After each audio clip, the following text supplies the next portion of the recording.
Good evening from New York. I'm Chris Hayes. At this hour, the family of Cliven Bundy is celebrating. This is the barbecue the Bundy family is hosting right now near their Nevada ranch for some of the roughly 1,000 militiamen, gun rights advocates, and other supporters who helped the Bundy family stare down the federal government's attempt to collect Cliven Bundy's cattle, because Bundy has refused to pay federal grazing fees for 20 years and now owes the government about $1 million. After a tense standoff, the Bureau of Land Management backed down after Bundy supporters took up sniper positions and vowed to lay down their lives in support of the cause. What we will do is we will stand and we will fight and we will die if the government tries to oppress the Bundys or tries to attack us. I'm surrounded by some of the best Americans that have ever been produced in this country, and I've told them they may not go home to their families, and they darn well know it. But you know what? Our freedom is worth fighting for and worth dying for. Would rather the other guys die trying to take it, but if that sacrifice needs to be made, by God, we'll make it. Today, Senate Majority Leader Harry Reid of Nevada doubled down on his comments yesterday. Supporters of Cliven Bundy are, quote, domestic terrorists. If there were ever an example of people who were domestic violent terrorist wannabes, these are the guys. And I think that we should call it that way. If they're patriots, we're in big trouble. Cliven Bundy responded to the charges that his supporters are domestic terrorists today on Fox News. We're calling to disarm the bureaucrats. In other words, take the guns away. That's the only thing we're really asking. And if that's a terrorist act, I guess maybe he's right. At the Bundy barbecue today, his supporters embraced the term, many donning name tags with the word domestic terrorist written on them. For the people who are now celebrating the fact the federal government backed down from its attempt to enforce the law in the face of an armed resistance, the fight is far from over. A subset of prominent Bundy supporters, called the Oath Keepers, who describe themselves as guardians of the Republic, is encouraging members to come to the Bundy Ranch to serve as volunteers as part of an ongoing rotating watch in case the federal government tries to enforce the law again. Something Harry Reid says will happen, but for now at least, the supporters of Cliven Bundy are celebrating their victory. And joining me now from that celebration near the Bundy Ranch in Nevada is State Republican Assemblywoman Michelle Fiore. Assemblywoman, why are you there near the Bundy Ranch tonight celebrating? Questioning why the heck the federal government felt the need to come in armed to collect an unpaid bill. I mean, that was pretty bold and blatant. I mean, generally when our federal government comes in armed, we're expecting a bigger problem, maybe terrorists crossing the border, not an unpaid bill. So Nevada and Nevadans and people across America stood together and basically made a loud and clear statement that we will not allow governance by gunpoint ever. So the objection, it sounds to me like, is the way that the law was being enforced in terms of the BLM being armed. But you do agree that the Bundys are in violation of the law. The court has found them in violation of the law. They do owe the government $1 million. Do you think Cliven Bundy should pay up? Disagree. They do not owe the government $1 million. I was just on your point last week. Jeff, the host, said $1 million. I questioned if he saw the bill. He didn't see the bill. He was on What's Your Point a couple of days later with Rory Reid, and all of a sudden that went from $1 million to a couple $100,000. So in question, and right now, discovery on both sides, the Bundy sides, and I'll call it Harry Reid's side, because this is a very suspicious activity that he's imposed upon Nevadans. Is what the bill is actually. What is the bill? So no one has seen it. The media is going crazy. If he owes the bill, he's willing to pay it. He has. No, he doesn't. But he says he's not willing to pay it. He says he does not recognize the authority of the federal government. I'm basically quoting him there. Do you agree with that stance? Do you recognize the authority of the federal government? I recognize our federal government overstepped and overreached in our state of Nevada. That's what I recognize. I recognize we have a lot of issues to conclude. We also have the spotlight on Nevada right now, looking at the way BLM had zero stewardship in herding cattle, slaughtering cattle. That's what I'm recognizing. I'm recognizing what I've seen. This is my 6th day on the ground here in Bunkerville, and I'm recognizing that this was handled totally incompetent. I'm questioning the BLM, and I'm also going to request either a resignation or termination of the person that had ordered this to be done. But that's a distinct question. I mean, I understand your point. You think that the way that the law has been enforced, the BLM has been heavy-handed. That's a distinct question from lines of legal authority. I'm just asking you a simple yes or no question. Do you recognize the authority of the federal government? Oh, I recognize the authority that they've they believe that they have. I just question it. So you agree with Cliven Bundy, the federal government does not have authority over the land, does not have authority over the taxpayers of Nevada? No.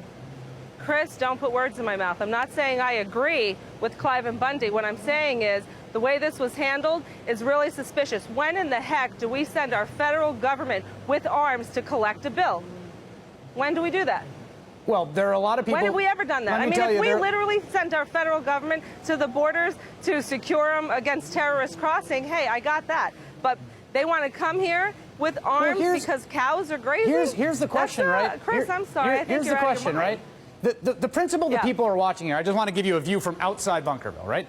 The principle people are seeing is someone went to court, they fought in court, they lost and they lost and lost. We can agree on that. Well, first of all, whether you think the courts are right or not. Understand, wait, let me explain something. No, the BLM in 1993, wait, okay, they came up with these fees in 1993 to compensate damages, which they have not defined. Right. So, define I understand you believe, Chris. right. Define the damages. Here's what we have seen. Here's what we've seen. We've seen court judgments. Here's what We've seen the government try to. The federal government says, do as I say and not as I do. We've seen the government try to collect on. We see the government try to collect on a fee. I understand you think it was heavy-handed, but then what we've seen is 1,000 people, many of them armed. If you owed the federal government money, Chris, do you want them coming to your house?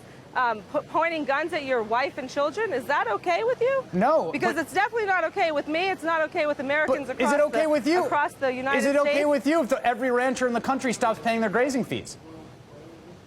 No, it's not okay. Well, that's the issue, right? I mean, this man is in violation of the law. Here, you ready for this? You're great. Lean the cows. Lean the property. Don't come here with guns and expect the American people not to fire back. Okay, but let me ask you this, and I agree. I think we've actually found a point of agreement. I think you should lean the cows and the property, and I agree. A nonviolent resolution of this is great, but I would ask you this.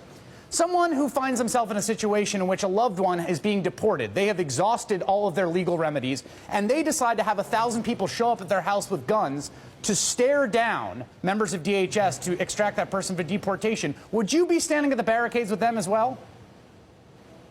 Are we talking about cows or illegal immigration, Chris? I'm talking about human beings. I'm talking about human beings, which seems to me even more important. Thank God, that did not get slaughtered, but cows did get slaughtered out here. What is going to happen to those cows later on? You know, so are you saying it's okay to cruelly slaughter them because they're going to be they're raised for beef? Is that what you're saying, Chris? No. Because I hope you retract those words, because that's pretty sad, Chris.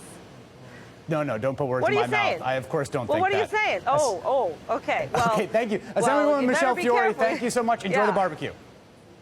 Thanks.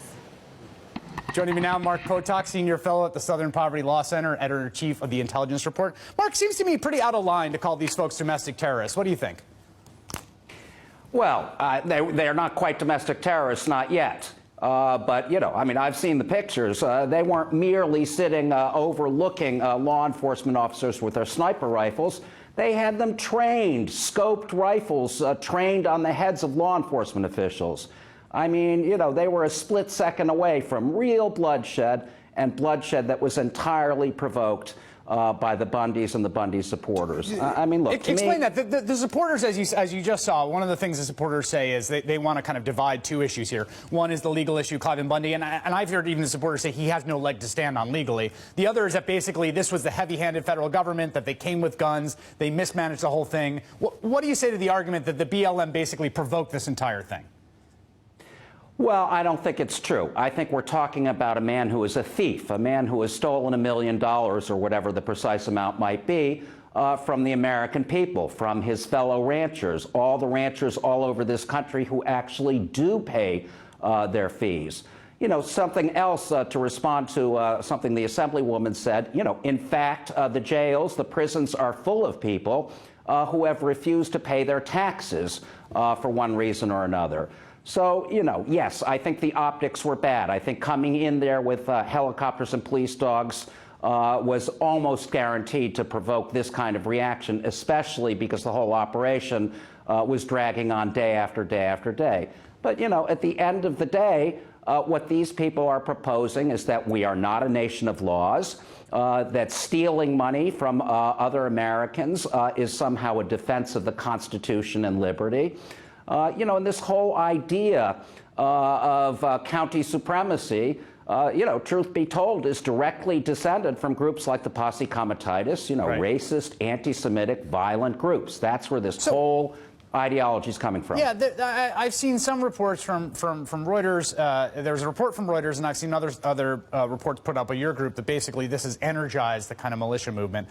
And I'd like you to convince me that that's the case. It seems to me there's always a sort of small subsection of American life that rallies around these kinds of issues. Do you think it's growing in strength? Do you think this has been a catalyzing moment for them? At least for the moment. We'll see if it really results in further confrontations, but maybe it's worth remembering that there's a real history of these kind of very hot and at times very scary confrontations. This happened in Nye County, Nevada, back in 1991, a very, very tense confrontation between county officials who wanted to bulldoze a road, in fact did bulldoze a road into closed national forest lands.